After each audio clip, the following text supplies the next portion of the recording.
Alright guys, a quick one. Here, I'll detail how to change WhatsApp profile picture on iPhone.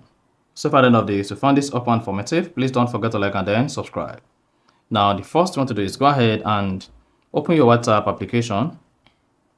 Then on the WhatsApp page, you want to go ahead and click on settings. So just click on settings, click on your profile picture, then locate and click on edit photo. Now go ahead and select take photo or choose photo or use avatar. Then if you click on take photo, this is going to open your iPhone camera.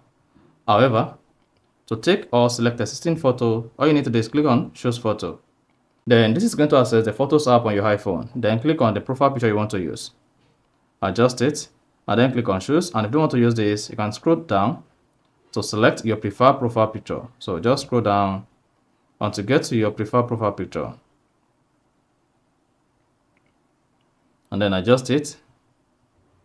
Then click on choose. Once you click on choose, then this is going to save as your new WhatsApp profile picture, and then you are good. You see that? So that is exactly how to change profile picture on WhatsApp. So if you found this offer informative, please don't forget to like and then subscribe.